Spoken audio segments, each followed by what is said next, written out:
Hello student, welcome to my YouTube channel biology all in one.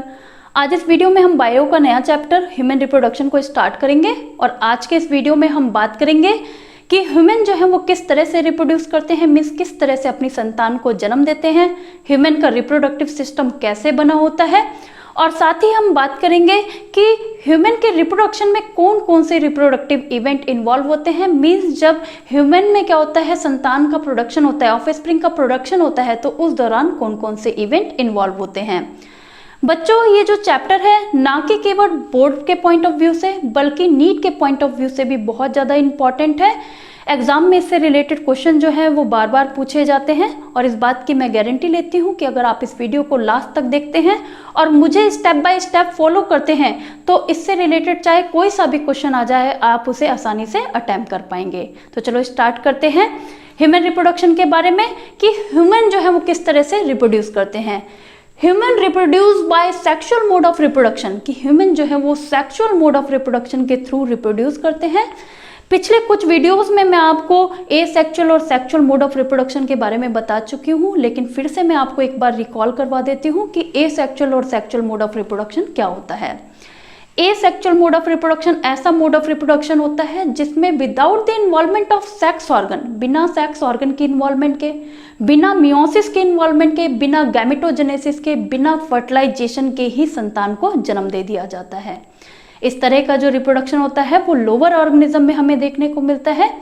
जबकि अगर हम बात करें सेक्सुअल मोड ऑफ रिप्रोडक्शन की, तो ऐसा मोड ऑफ रिप्रोडक्शन जिसमें क्या होता है, सेक्स के इन्वॉल्वमेंट के साथ, मियोसिस के इन्वॉल्वमेंट के साथ, गैमेटोजेनेसिस के साथ, फर्टिलाइजेशन के साथ ऑफस्प्रिंग को जन्म दिया जाता है, संतान को जन्म दिया जाता है, उस तरह के मोड ऑफ रिप्रोडक्शन को हम सेक्सुअल मोड ऑफ रिप्रोडक्शन कहते हैं। और ह्यूमंस में सेक्सुअल मोड ऑफ रिप्रोडक्शन होता है, मींस ह्यूमन जो है वो with the involvement of sex organ, with the gametogenesis ही अपनी संतान को जन्म देते हैं। अगला क्या होता है बच्चों, ह्यूमन जो है वो विविपेरस होते हैं। विविपेरस का मतलब होता है जो संतान को जन्म देते हैं। पिछले वीडियो में मैंने आपको दो तरह के ऑर्गेनिज्म बताए थे, एक ओविपेरस होते हैं और दूसरे विविपेरस होते हैं। ओविपेरस कौन से होते हैं, जो एग लाए करते हैं, मीन्स जो इनकम्प्लीटली डेवलप्ड एम्ब्रियो को एक कैल्शियम कार्बोनेट के सेल में कर बॉडी से रिलीज कर देते हैं और बाकी की जो डेवलपमेंट होती है वो फीमेल बॉडी के बाहर होती है। तो उस तरह के ऑर्गेनिज्म को हमने क्या कहा था, ओविपेरस ऑर्गेनिज्म कहा था। आपने देखा होगा कि बर्ड्स जो होती हैं वो एग की फॉर्म में ऑफस्प्रिंग को लाई करती हैं और जो ऑफस्प्रिंग होता है उस एग में वो इनकम्प्लीटली डेवलप्ड होता है और उसके बाद क्या होता है, वो फीमेल बॉडी से बाहर निकलने के बाद उस कैल्शियम कार्बोनेट सेल के अंदर डेवलप होता है। जबकि जो ह्यूमंस होते हैं, ह्यूमंस में ऐसा नहीं होता। ह्यूमन जो है वो एग लाई नहीं करते, वो डायरेक्ट क्या करते हैं, कंप्लीटली डेवलप्ड ऑफस्प्रिंग को थ्रू पार्चुरेशन बाय बर्थ जो है वो बॉडी से रिलीज करते हैं। तो ह्यूमन जो है वो कैसे होते हैं, विविपेरस होते हैं। ह्यूमन यूनिसेक्सुअल होते हैं। यूनिसेक्सुअल का मतलब होता है, यूनि माने होता है एक और सेक्सुअल का मतलब हो गया सेक्स। तो एक इंडिविजुअल में अगर आपको एक ही सेक्स देखने को मिले, या तो मेल सेक्स देखने को मिले या फिर फीमेल सेक्स देखने को मिले, तो उस तरह के ऑर्गेनिज्म को हम क्या कहते हैं, यूनिसेक्सुअल ऑर्गेनिज्म बोलते हैं। ह्यूमंस में आपने देखा होगा कि मेल जो है वो अलग होते हैं और फीमेल जो है वो अलग होती हैं। दोनों सेक्स ऑर्गन जो है वो अलग अलग इंडिविजुअल में हमें देखने को मिलते हैं। ह्यूमंस में सेक्सुअल डाइमॉर्फिज्म प्रेजेंट होती है। सेक्सुअल डाई माने टू और मॉर्फिज्म माने मॉर्फोलॉजी। मीन्स ह्यूमंस में हमें दो तरह की मॉर्फोलॉजी देखने को मिलती है। मेल की एक अलग मॉर्फोलॉजी होती है और फीमेल की एक अलग मॉर्फोलॉजी होती है। तो ह्यूमंस में सेक्सुअल डाइमॉर्फिज्म देखने को मिलती है। अगर आप मेल और फीमेल को देखो ह्यूमंस में, तो दोनों के जो एक्सटर्नल जेनेटिलिया होते हैं, सेक्स ऑर्गन होते हैं, वो बिल्कुल डिफरेंट होते हैं। ना कि केवल एक्सटर्नल जेनेटिलिया दोनों का डिफरेंट होता है, बल्कि दोनों का जो फिजिकल स्टैंडर्ड होता है, मेल जो होते हैं वो ज़्यादा मस्कुलर दिखते हैं, फीमेल जो है कंपैरेटिवली कम मस्कुलर होती हैं। तो जो दोनों का फिजिकल स्टैंडर्ड होता है वो बिल्कुल डिफरेंट होता है। दोनों के एसेसरी सेक्स करेक्टर जो होते हैं, जिनको आगे मैं बताऊंगी एसेसरी सेक्स करेक्टर क्या होते हैं, वो भी दोनों में डिफरेंट होते हैं। तो ह्यूमन में हमें क्या दिखता है, सेक्सुअल डाइमॉर्फिज्म देखने को मिलती है। अब हम बात करेंगे ह्यूमन रिप्रोडक्टिव सिस्टम की, कि ह्यूमन रिप्रोडक्टिव सिस्टम कैसे बना होता है। Human reproductive system mainly primary sex organ से, सेकेंडरी सेक्स ऑर्गन से और एसेसरी सेक्स करेक्टर से बना होता है।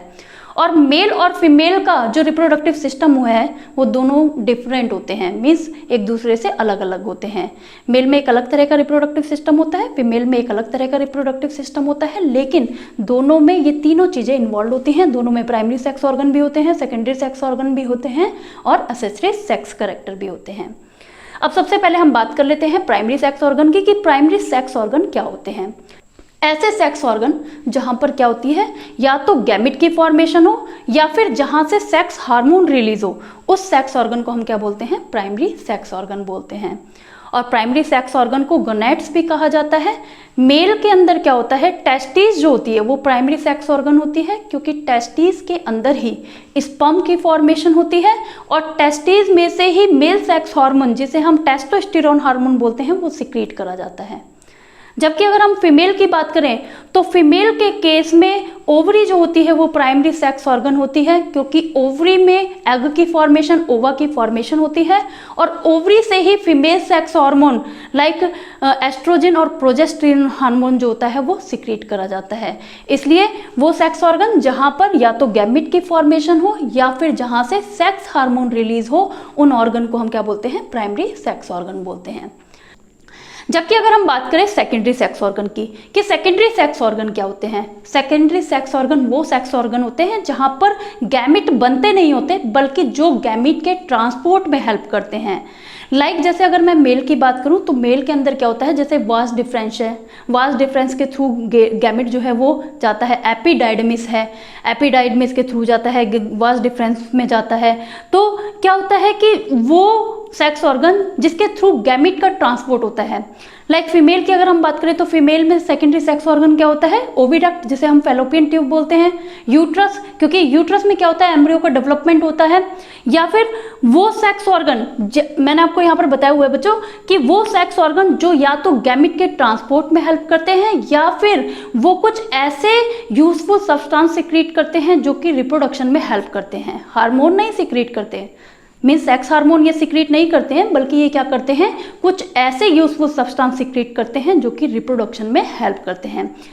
मेल के अंदर 2-3 होते हैं, जैसे प्रोस्टेट ग्लैंड हो गई, काउपर ग्लैंड हो गई और इसके अलावा सेमिनल वेसिकल हो गए। तो ये क्या करते हैं, हार्मोन सिक्रीट नहीं करते, बल्कि ये कुछ ऐसे यूजफुल सब्सटेंस सिक्रीट करते हैं जो कि स्पर्म के मूवमेंट में हेल्प करता है। फीमेल में जनरली क्या होता है, मेमरी ग्लैंड जो कि ब्रेस्ट में प्रेजेंट होती है, वो भी हेल्प करती है रिप्रोडक्शन में। तो फीमेल के अंदर जो सेकेंडरी सेक्स ऑर्गन होते हैं वो ओविडक्ट होती है, यूट्रस होता है, मेमरी ग्लैंड होती है, मींस ब्रेस्ट होती है। मेल के अंदर सेकेंडरी सेक्स ऑर्गन जो होते हैं वो वास डिफरेंस हो गया, एपिडाइडमिस हो गया, इसके अलावा जैसे सेमिनल वेसिकल होगी, ग्लैंड, प्रोस्टेट ग्लैंड होगी, काउपर ग्लैंड होगी, ये सारे क्या होते हैं, इसके अलावा और भी बहुत है, तो ये सारे क्या होते हैं, सेकेंडरी सेक्स ऑर्गन होते हैं। जबकि अगर हम बात करें एक्सेसरी सेक्स कैरेक्टर की, कि एक्सेसरी सेक्स कैरेक्टर क्या होते हैं, ऐसे कैरेक्टर जो किसी स्पीसीज में मेल और फीमेल को अलग अलग कर दें, दो सेक्स को डिफरेंट कर दें, उन कैरेक्टर्स को हम क्या बोलते हैं, एक्सेसरी सेक्स कैरेक्टर बोलते हैं। और ये जो एक्सेसरी सेक्स कैरेक्टर होते हैं, इन्हीं की वजह से क्या होता है, at the time of mating के टाइम पे क्या होता है, मेल जो है वो फीमेल की साइड अट्रैक्ट होता है, मीन्स दो अपोजिट सेक्स के अंदर अट्रैक्शन होती है इन्हीं कैरेक्टर्स की वजह से। यहाँ पर मैंने कुछ एक्सेसरी सेक्स कैरेक्टर के बारे में लिखा हुआ है। जैसे मेल की अगर हम बात करें तो मेल जो होते हैं उनकी बॉडी लार्ज होती है, स्ट्रॉन्ग होती है और ज़्यादा मस्कुलर होती है, मसल वसल प्रेजेंट होती है मेल में। जबकि अगर हम फीमेल की बात करें तो फीमेल की बॉडी जो होती है वो कंपैरेटिवली स्मॉलर होती है, लेस मस्कुलर होती है मेल से।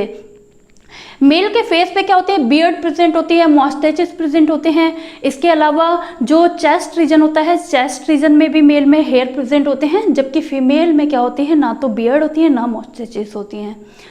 मेल में क्या होता है, ब्रेस्ट जो है वो पुअरली डेवलप्ड होती है, जबकि फीमेल में वेल डेवलप्ड ब्रेस्ट प्रेजेंट होती है। मेल के जो शोल्डर होते हैं, कंधे जो होते हैं वो ब्रॉड होते, चौड़े होते हैं, जबकि फीमेल के नैरो होते हैं। मेल की जो वॉइस होती है वो लो पिच वॉइस होती है, मोटी वॉइस होती है, जबकि फीमेल की जो वॉइस होती है वो हाई पिच पतली वॉइस होती है। मेल की बॉडी पे ज़्यादा हेयर प्रेजेंट होते हैं as compare to the female. ये कुछ एक्सेसरी सेक्स कैरेक्टर हैं।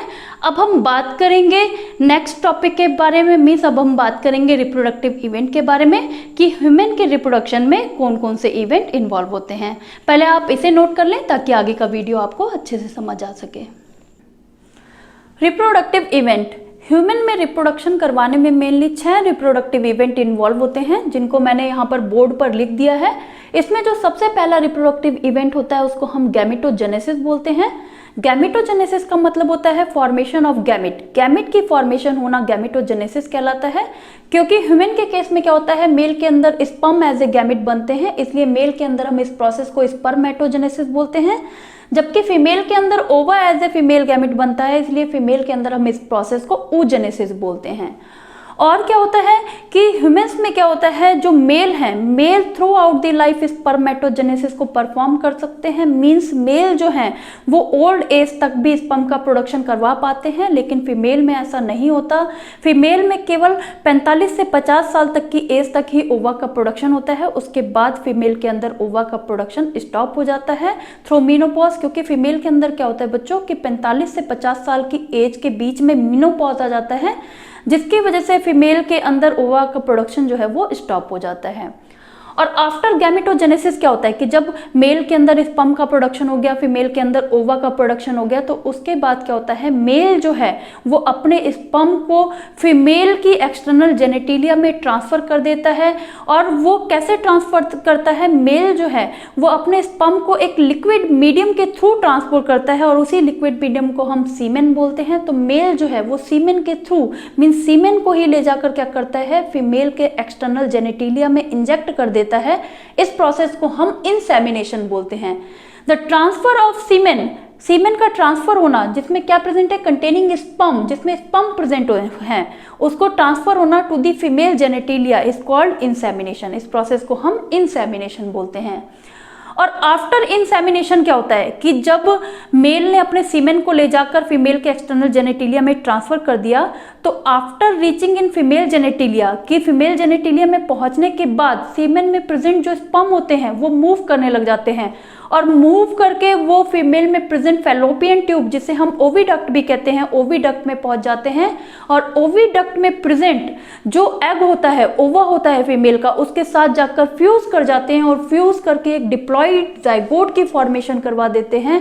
इस प्रोसेस को हम फर्टिलाइजेशन बोलते हैं। फर्टिलाइजेशन का मतलब होता है the fusion of male and female gamete, male और फीमेल गैमेट का फ्यूज कर जाना, मीन्स स्पर्म और ओवा का फ्यूज होकर एक डिप्लॉइड जाइगोट की फॉर्मेशन करवा देना ही क्या कहलाता है, फर्टिलाइजेशन। और जब फर्टिलाइजेशन हो जाता है, ये जो फर्टिलाइजेशन होता है वो जनरली फैलोपियन ट्यूब में होता है। फीमेल में प्रेजेंट जो ओविडक्ट होती है, जिसे हम फैलोपियन ट्यूब बोल रहे हैं, उस फैलोपियन ट्यूब के अंदर फर्टिलाइजेशन होता है। और जब फर्टिलाइजेशन हो जाता है तो उसके बाद जो जाइगोट बनता है, उस जाइगोट के अंदर क्लीवेज स्टार्ट होती है, और क्लीवेज के साथ साथ वो जाइगोट जो है वो धीरे धीरे फैलोपियन ट्यूब से मूव करके यूट्रस की साइड में आने लगता है, मीन्स मूव करके वो यूट्रस में एंटर करने लगता है। और उसमें जो सबसे पहली स्ट्रक्चर बनती है, मीन्स जब क्लीवेज होती है जाइगोट में, जो सबसे पहली स्ट्रक्चर बनती है उसको हम मॉरुला बोलते हैं, जो कि 16 से 32 सेल की होती है। और उसके बाद क्या होता है, ये मॉरुला जो है वो फर्दर डेवलप कर जाता है और एक स्ट्रक्चर बनाता है जिसको हम ब्लास्टोसिस्ट बोलते हैं। और फिर ये जो ब्लास्टोसिस्ट बनता है, ये ब्लास्टोसिस्ट क्या करता है, यूट्रस में पहुंचने के बाद यूट्रस की वॉल से खुद को अटैच कर लेता है, और इसी अटैचमेंट प्रोसेस को, means the attachment of blastocyst to the uterus wall, uterus की वॉल से ब्लास्टोसिस्ट का अटैच होना क्या कहलाता है, इम्प्लांटेशन प्रोसेस कहलाता है। फिर उसके बाद क्या होता है, आफ्टर इम्प्लांटेशन, आफ्टर इम्प्लांटेशन क्या होता है कि जब ब्लास्टोसिस्ट ने खुद को यूट्रस की वॉल से अटैच कर लिया, तो बाकी की जो डेवलपमेंट होती है एम्ब्रियो की, वो यूट्रस में होती है। और यूट्रस में ही क्या करता है, वो एम्ब्रियो धीरे धीरे कर डेवलप होने लगता है, और फाइनली वो एक यंगवन का प्रोडक्शन, एक ऑफस्प्रिंग का प्रोडक्शन करवा देता है, फुली डेवलप ऑफस्प्रिंग का प्रोडक्शन करवा देता है। इस प्रोसेस को हम गैस्ट्रेशन बोलते हैं, mean the development of embryo, means the development of embryo in uterus, uterus के अंदर एम्ब्रियो की जो डेवलपमेंट होती है उस प्रोसेस को हम गैस्ट्रेशन बोलते हैं। और ये लगभग 280 डेज की डेवलपमेंट होती है, मीन्स 280 डेज, अप्रॉक्सीमेटली 9 मंथ तक जो बच्चा है वो यूट्रस के अंदर ही खुद को डेवलप करता रहता है। इस पीरियड को हम क्या बोलते हैं, इस पीरियड को हम गैस्ट्रेशन पीरियड बोलते हैं। और आफ्टर गैस्ट्रेशन क्या होता है कि जब बच्चा जो है वो यूट्रस के अंदर फुली डेवलप्ड हो जाता है, फुली डेवलप्ड यंग वन को क्या करा जाता है, फीमेल के यूट्रस से बाहर डिलीवर कर दिया जाता है। इसी प्रोसेस को हम पार्चुरेशन बोलते हैं। इस तरह से मेनली ये 6 स्टेप जो हैं वो रिप्रोडक्टिव इवेंट जो है वो इन्वॉल्व होते हैं ह्यूमन में रिप्रोडक्शन करवाने के लिए। आई होप दोस्तों आपको ये वीडियो समझ आया है। अगर इससे रिलेटेड आपकी कोई भी क्वेरी है तो आप मुझसे कमेंट के थ्रू पूछ सकते हैं, और अगर आपको ये वीडियो समझ आया है तो इस वीडियो को लाइक और शेयर करें और हमारे चैनल को सब्सक्राइब करना ना भूलें। Thank you.